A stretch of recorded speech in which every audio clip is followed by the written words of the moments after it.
So let me ask you this. When was the last time you took a moment just for yourself? Not for work, not for school, not for family, but for you.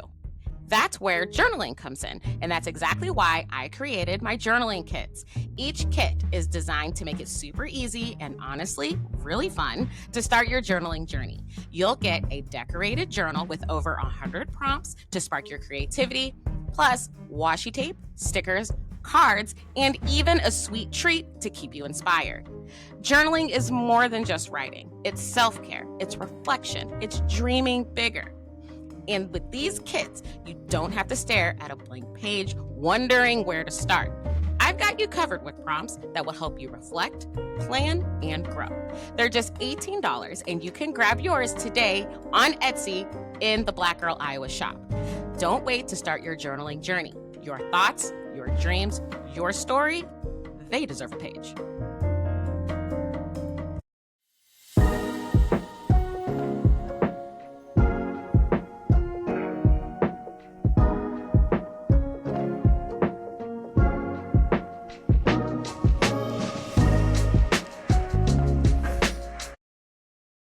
Hello, and welcome back to the Black Girl Iowa podcast, the show where we honor the voices, journeys, and impact of Black women shaping the heart of our communities right here in Iowa every day.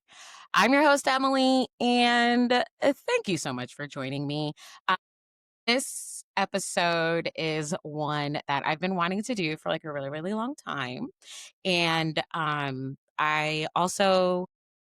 this is something that has always been like really, really close to me. We're definitely going to be talking about books. We're going to be talking about reading because I truly feel that reading, when it's leveraged, when literacy is truly leveraged, especially in our communities, it expresses three things: rest, resistance, and also rediscovery.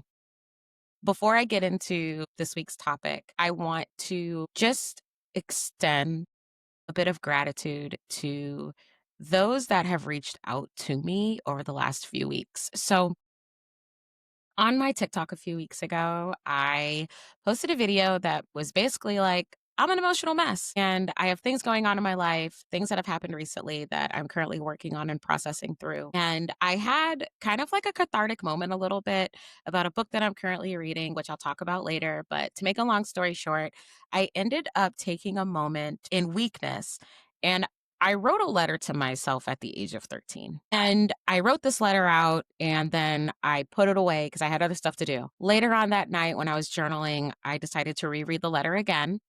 And something that I had said in the letter was that people would be devastated if I did not wake up tomorrow. And saying something like that, first of all, I don't remember writing it.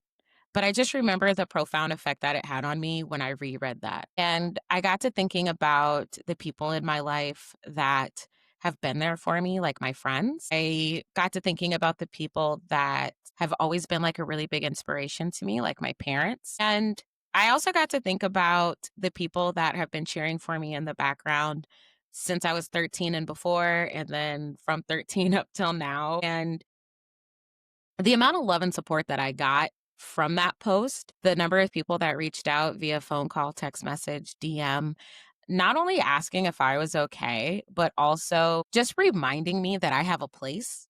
I matter here on this earth, and now is not the time for me to leave.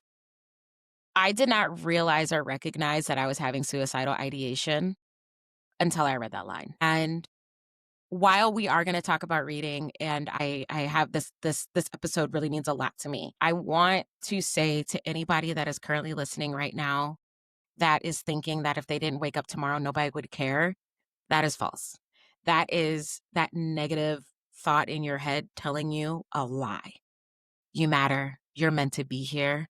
This is the time for you to be here. And if for any reason, if for any reason there is a reason to wake up tomorrow, wake up for that person, for that child within you that wants you here and that had all those high hopes and dreams for you and all of those crazy ideas that you think, well, those are the thoughts of a child. No, those are your thoughts. Stay another day. And I'm happy you're here.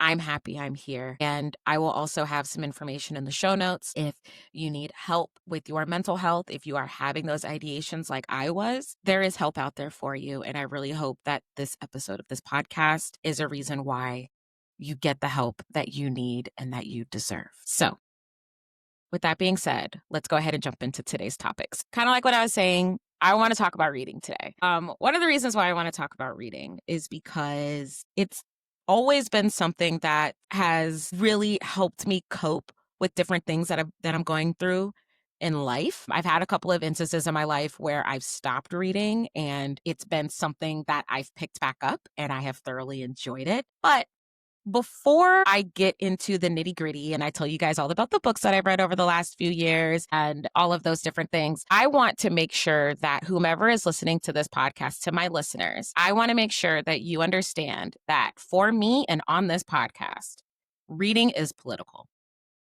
As a Black woman, as a Black American, reading is political. You might be wondering why reading is political. And since I do love history, I have some for you. So, in my research for this episode, I want to remind everybody that the reason why reading is political is because during slavery, Southern states enacted anti-literacy laws that forbid slaves and freed Black people from reading and writing. Why did they do this? Because those Southern whites understood that literacy was a threat to them and to their full existence as slave owners, as writers of the Constitution, and as people that felt that they have a superiority towards Black people and people of color, people from marginalized communities. For Black Americans, we've seen over history, over the time of our country, that literacy is a form of resistance, it's a form of self-emancipation, and most definitely is a claim to our freedom. When we look at slavery and we look at post-Civil War era and the Reconstruction era, Black Americans were incredibly aggressive in their pursuit for literacy and education. During that time, granted, they were getting help from the federal government on these things, but there were so many challenges. We were building schools. We were teaching each other how to read, how to write, how to advocate for ourselves during those time frames. In addition to that, I did look up a really interesting statistic that said that according to the National Center for Education Statistics, so literacy stats show that in 1870, 7 years after the Emancipation Proclamation that was passed in 1863, that abolished slavery. Mind you, that was also 5 years after Juneteenth. About 80% of Black adults were illiterate. 1900, 30 years later, approximately 44% of Black adults were illiterate.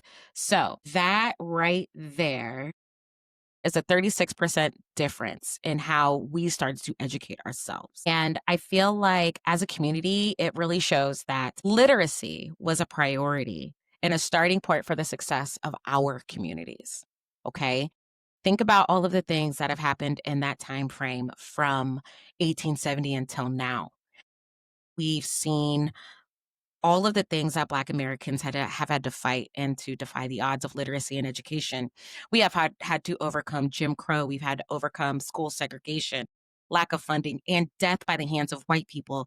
Whom thought that because of the color of our skin, we did not deserve the right to learn and to contribute to American society, y'all? We're still fighting these things. We're seeing right now in real time public schools getting defunded. We're seeing in real time our literal rights are being taken away from us in the form of us going out and learning and educating ourselves. It is a threat. We've seen towns being burned down. We've seen Black Wall Street being burned down. We've seen people thrown in jail. We've seen so many different things just for the right to us to learn and to grow. But most importantly, to share our stories and to understand and showcase our history, all because there are people that don't feel that we have the right for these things. So anytime I see on Book Talk on TikTok, on social media, when people, specifically white people, are like, I don't know why reading is so political. This is why. The reasons I just told you are why it's political. The reasons why you see such a push for marginalized groups, marginalized authors, for their stories to be told, for Black people's stories to be told, for us to uplift our authors that are sharing stories, whether they be stories of fiction, stories of memoirs where we're talking about perseverance over difficult things in life, where we're sharing history about our ancestors, all of those things. That's why all of those things are being pushed forward, because there was a time in this country where we couldn't do those things and where it was against the law for us to learn how to read. So if I ever hear anybody say reading is not political, it absolutely is. It absolutely is. And this podcast stands for that. Reading is political. Period. So as I talk about reading and everything like that, I do want to kind of share a little bit about me and why reading is so important for me. And I will tell you guys, I was a late learner. I didn't really start reading like heavily like chapter books and things like that until I was about 7 years old. I remember my sister, we had this book, and I still have it. It's somewhere in my apartment. But I remember getting this book, and it was called Jack and Jill, I believe, or something like that. But it was an old book, and I remember my sister would sit up with me and help me sound everything out. And my sister really helped me learn how to read. We had a Teddy Ruxpin when I was a kid, and God forbid that the batteries go low on that thing, because then it would just sound like a demon.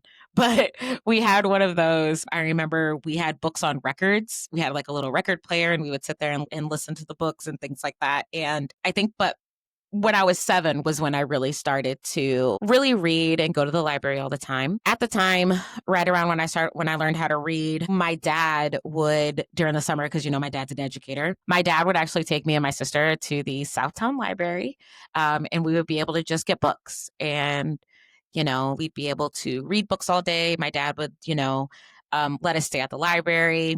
I remember he would sit out in the car, and then me and my sister would just go through the library, and we had a red wagon, and we would just pile that red wagon with books and bring them home and just sit and read all day during the summer. And those are probably some of my happiest memories.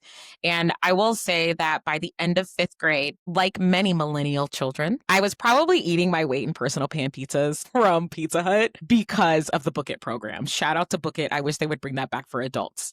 And it would just be like a small pizza, or like, one of those like pasta dishes or whatever that they have, because those are fire too. But I think some of the things that I really loved about reading when I was a kid, and I think this might also be a testament to the fact that I grew up here in Iowa. I was always, from 1st to 5th grade, I was the only Black kid in my class. Reading really gave me a chance, like everybody, to get lost in a faraway land and also read about other weird kids that were like me. I remember reading the Horrible Harry series. I could not tell you who that author is, but I remember there being like 4 or 5 different books, and learning that Harry wasn't horrible.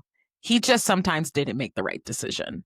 How many 7 and 8-year-olds knew that something was wrong? They did it anyway, and then they had to learn a lesson.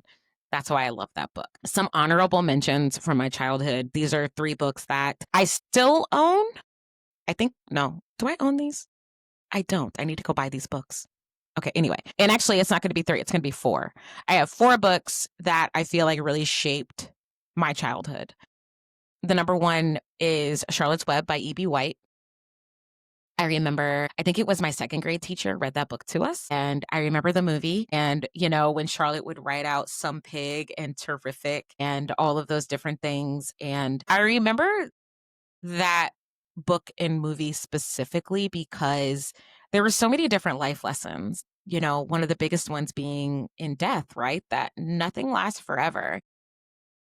But just because it doesn't last doesn't mean you can't have an incredible life after something. I know that's like super introspective for me, being 39 years old and thinking about a book that I read when I was 7, but that's definitely how I feel about that. Another book that I absolutely enjoyed was Ramona Quimby, Age 8 by Beverly Cleary, because Ramona was a mess and I was a mess, and I always had my hand in everything, and I always had this grandiose idea of something in my head, and then it would actually happen, and I'm like, oh my God, this isn't what I wanted. And I specifically think about that in that scene in that book where Ramona where all the kids were taking hard-boiled eggs to school and they were cracking them on their heads. And it was the coolest thing. So Ramona asked her mom to put an egg in her lunch. Ramona's mom, being a working woman, forgot to cook the egg. So when Ramona went home or went to school, was with all of her friends, and cracked the egg on her head, egg yolk, egg white running down her face, and she was morbidly embarrassed. But it's things like that that I remember as a kid sitting at the lunch table. Everybody has all the cool things. They have the lunch bowls and, the Wonder Bread sandwiches. And I'm sitting here eating a roast beef on wheat with spicy brown mustard and cheddar cheese.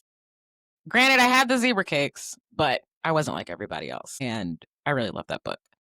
Another book, and I mean, if you're a 90s kid and you did not read this book or see the movie, there's something wrong with you. Harriet the Spy by Louise Fitzhugh.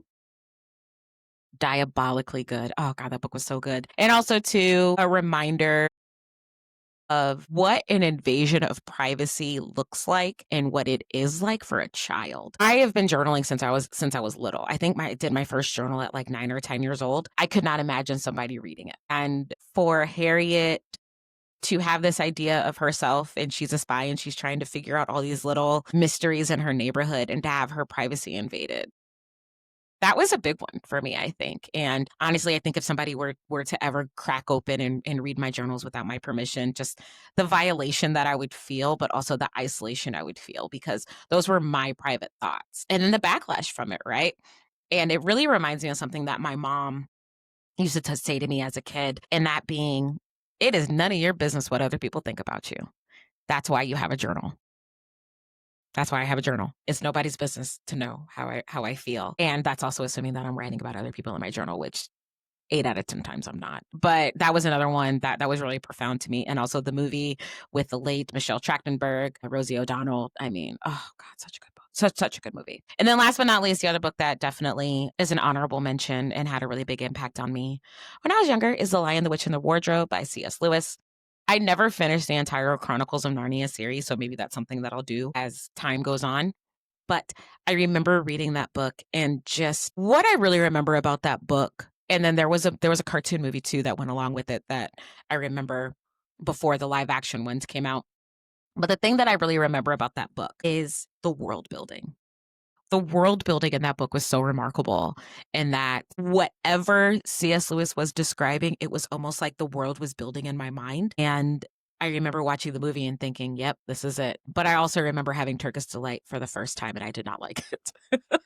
So again, like, just these fond memories that I have with books. But again, these books, the 4 that I mentioned, reminded me that I wasn't alone, but also that it was okay to have an active imagination, because if these authors didn't have active imaginations, then these works would have never existed. And I also remember too, like, being inspired and writing my own little short stories and fan fiction. And well, I wrote the fan fiction mainly during my teen years. I still have some of it, but I'll never share it because it's all super ridiculous. But just having that opportunity to read those books and read about those stories and then be inspired to write my own short stories when I was younger was really great. And then also, I feel like a lot of the books that I read, because a lot of the characters that I would read about and them standing up for themselves, helped me really think outside the box and also be my own person during my teen years, and really try not to be like everybody else and not be a follower. One other book, though, that I do need to mention, and me and my friends were just talking about this the other day,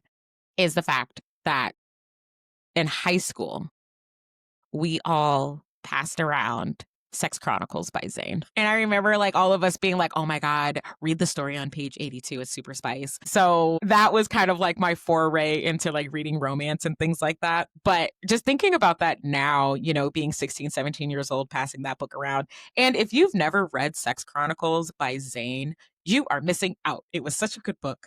But if you've never read that, go read it and then literally come back and be like, Emily, why were you reading that at 16? You should have known better. But listen, me and my girls, we passed that book around, and I actually reread it in my late 20s, and it's good. It's still a good book. I don't care about what anyone says, but for Zane to have the wherewithal to write books and write stories about women expressing their sexual freedom, I think was a pioneer move, and it was definitely 20 years ahead of its time. And yeah, Now that I think about it, I think I'll read that book later this year. I still have time. Anyway, so yeah, so that's just kind of like how I've come to love books. I've had a few instances in my life where I stopped reading. One of the main ones was when I was in college. Reading in college was just non-existent. I didn't read anything that wasn't a book for school. So I think I was 22, 23 years old. And shout out to my friend Trisha. She turned me on to Twilight. And I remember watching Twilight, watching the movie, and I was like, "Oh my god, this is actually, like, kinda good. I'm kinda feeling it vibes." And then I read the book, and I was like, "Oh my god, this is, like, really, really good." And then I went and saw and then I read New Moon, saw New Moon, and then I think I had the Twilight series finished within 2 months. Best memory from reading that series, though, was in Breaking Dawn, and I'm sorry, if you haven't read the Twilight series by now, I'm about to spoil alert it, and it is what it is. But there's the part in Breaking Dawn when Bella realizes that she's pregnant when she's on her honeymoon with Edward.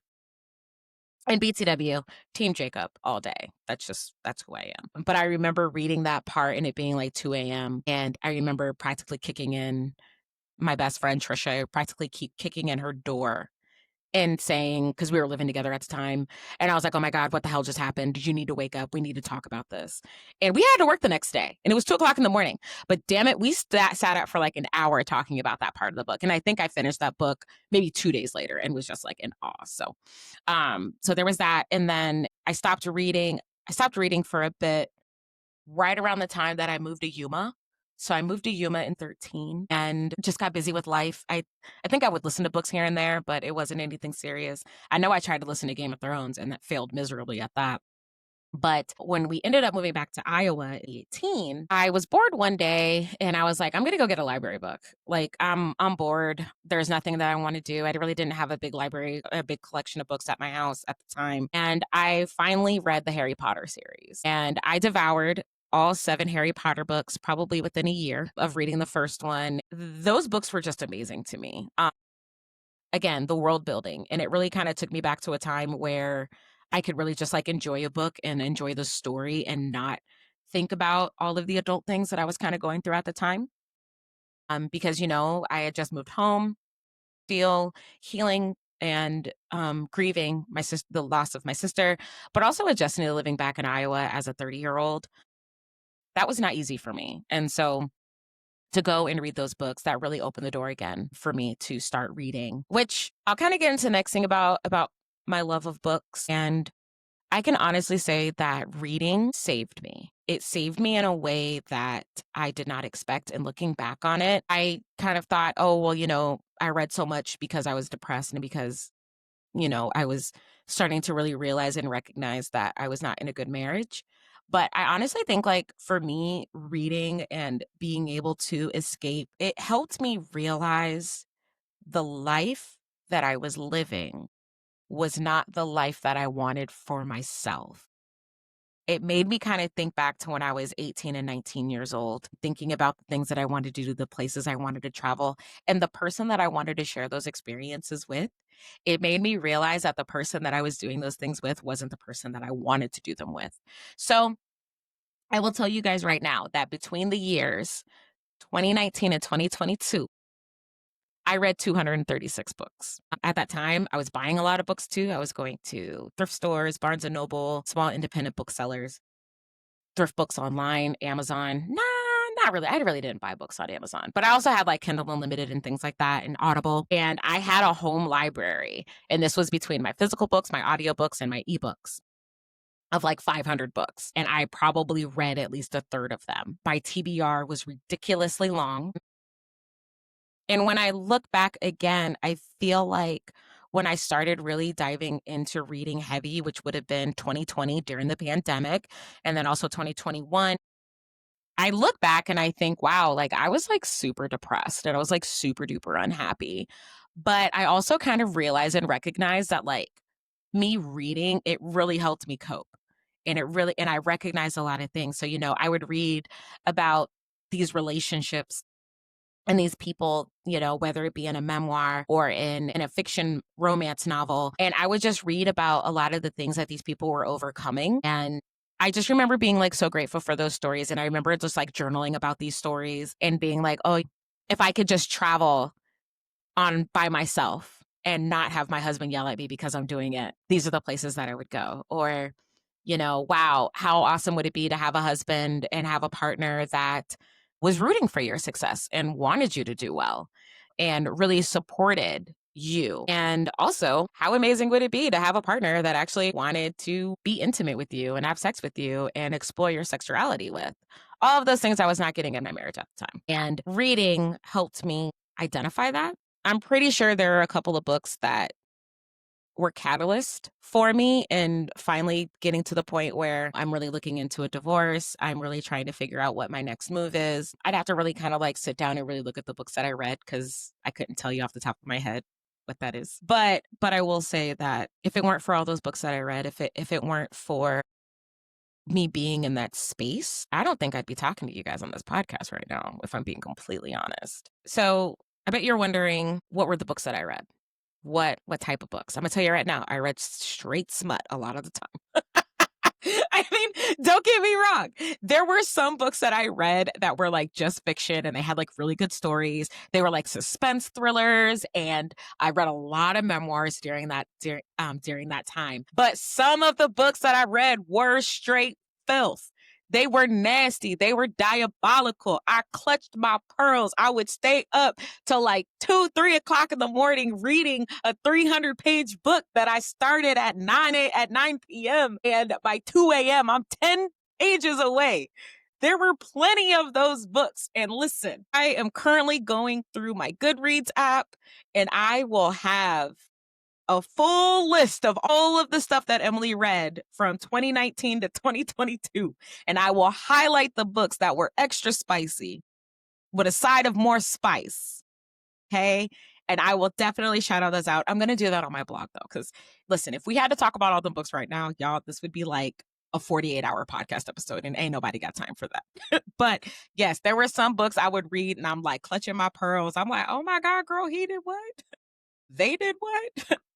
Threesome, menage, what? Yeah, I read all of that. Absolutely. And the crazy thing is, I still read it. I still love some of that stuff. But I will say, though, that like when I did kind of go back and I looked through all the books that I read, I did want to highlight a couple of ones that really helped me kind of get through my difficult time, whether it be just for the sheer enjoyment of it or for the message that I got from it. So I think I have, how many books do I have here? I have 9 because I already talked about Harry Potter. So I have 9 books that I want to tell you guys about that I would say put these on your TBR if you haven't yet.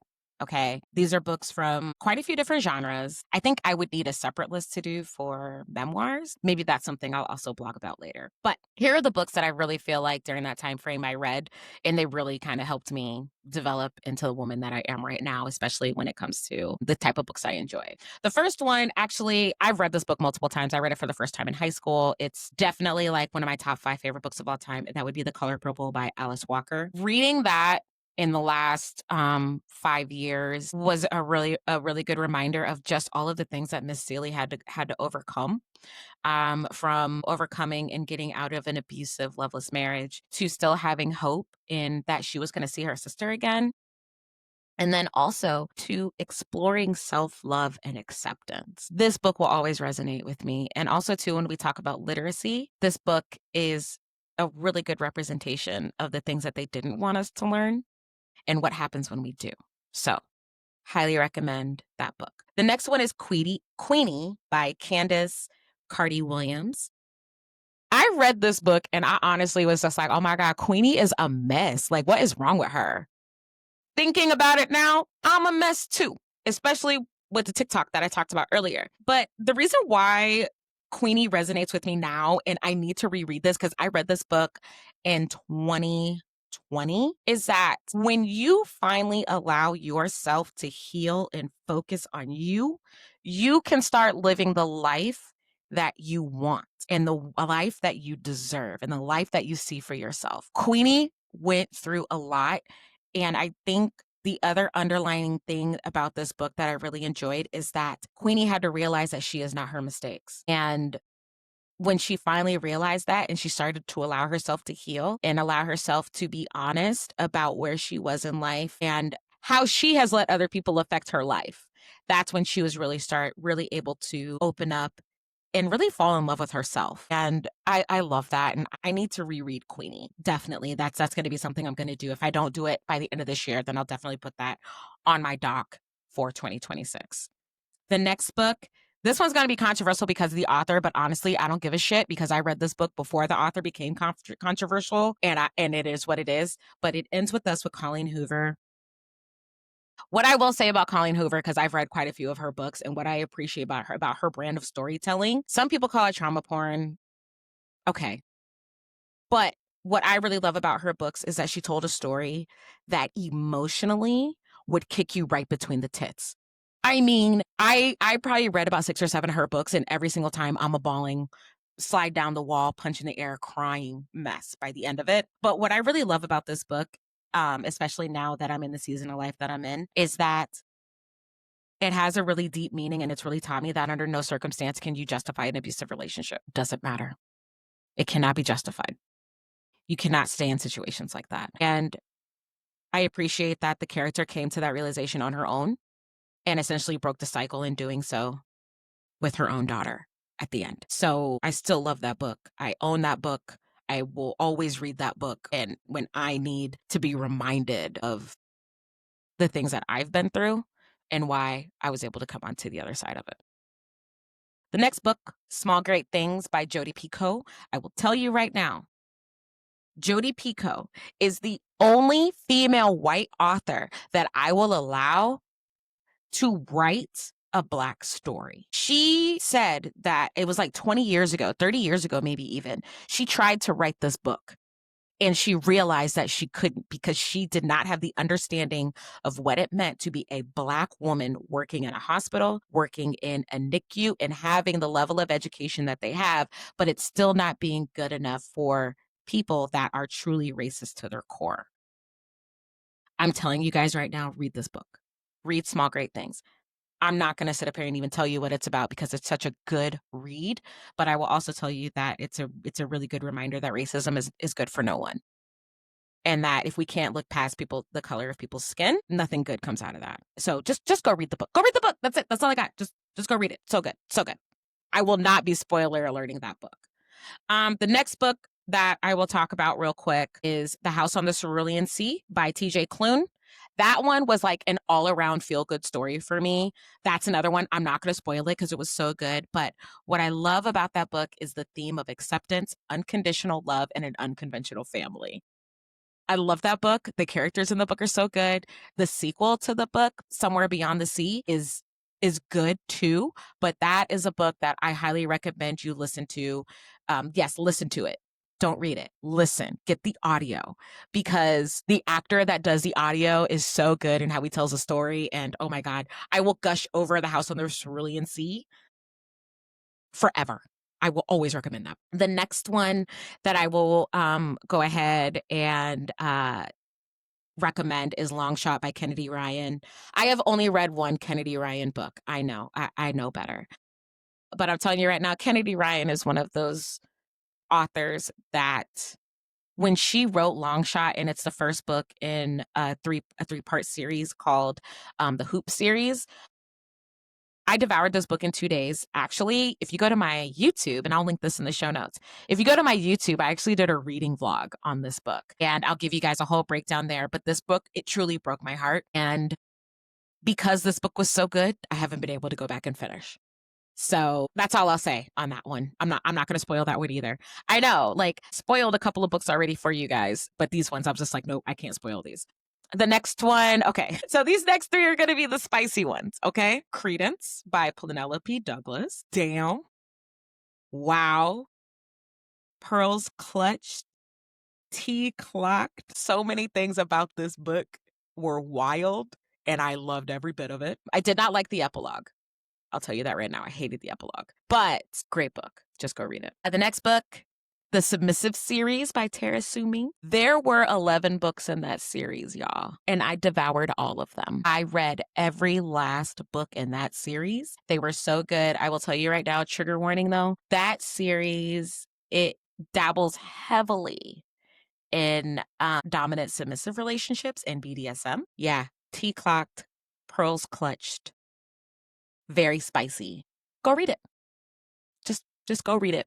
First book is called The Submissive. The second book is called The Dominant. And the third book is called The Training. I will say that I love The Submissive, but I think between those first three, because like I said, there are 11 books in the series. The second book, The Dominant, was my favorite of the whole series. So go read those. Actually, I might have to read that one again. Do I got a copy of that? I'm about to check.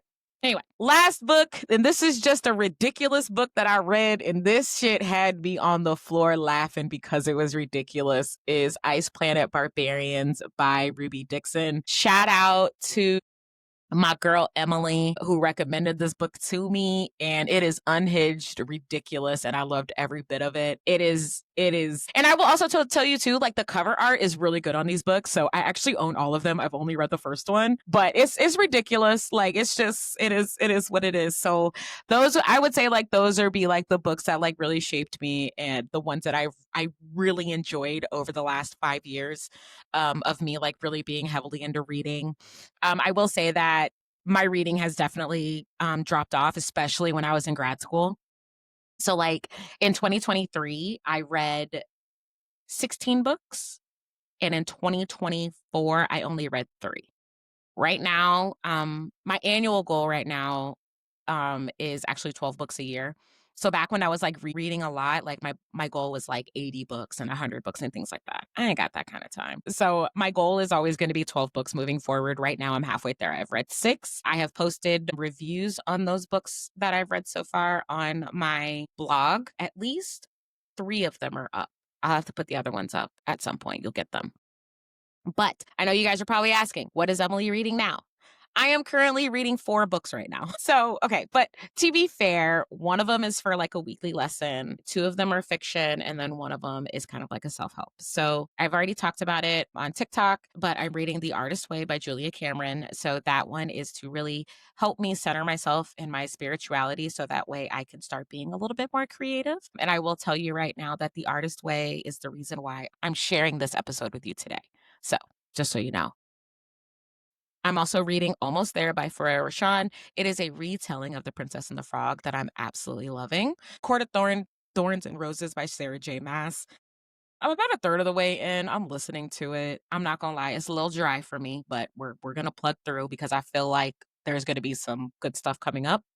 And then I am about to start The Let Them Theory by Mel Robbins. I got to shout out my girl, Brittany, because that book, The Let Them Theory, I've been going through some things to where I have been hyper focusing on the decisions that other people are making and how they're affecting me. And it's been kind of hard for me to understand that you have to let people make the decisions that they make.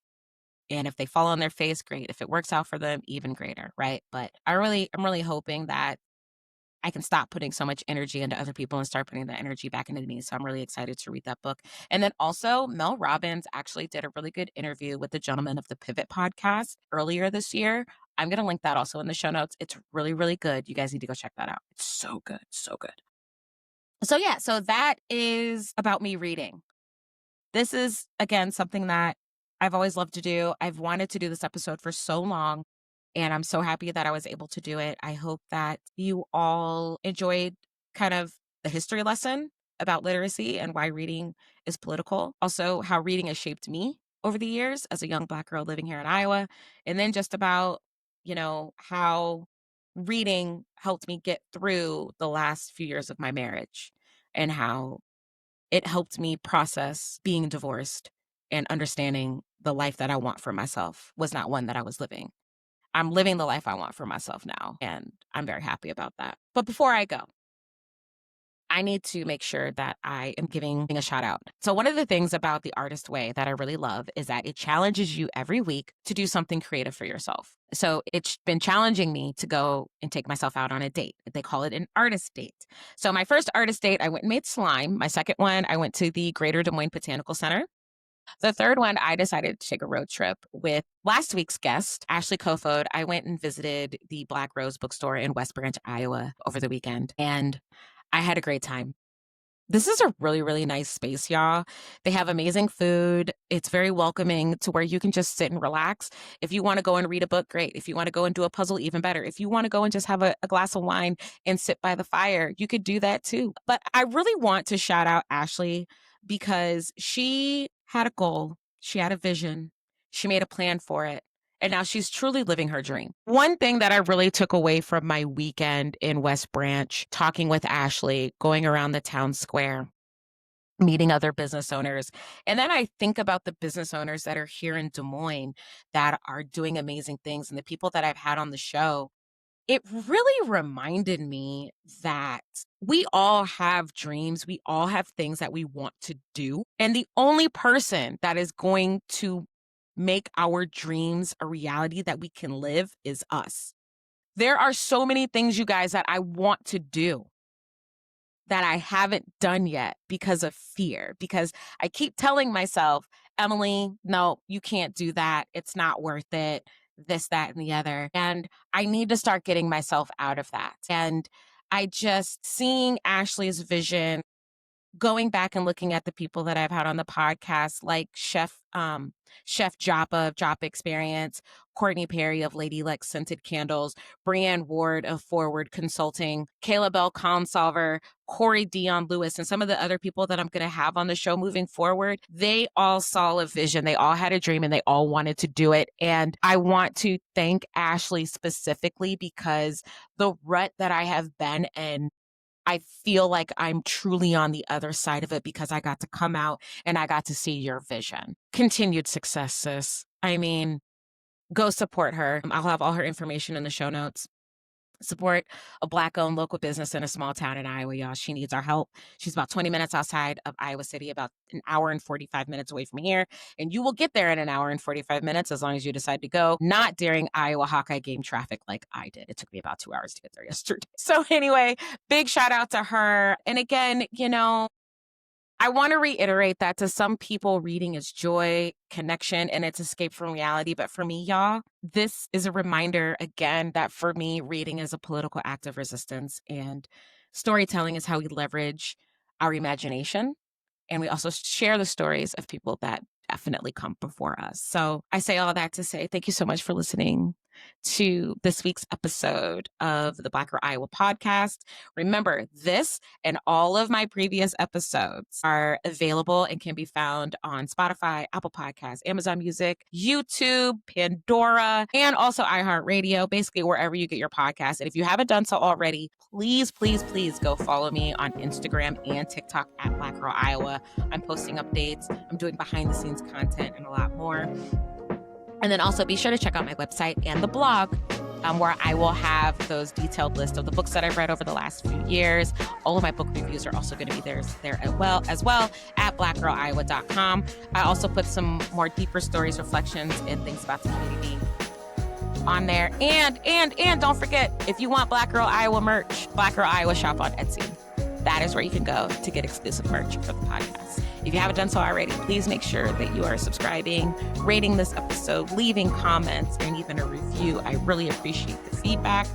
And as always, keep showing up, keep telling your story, and keep being unapologetically you. I'll catch you guys on the next episode.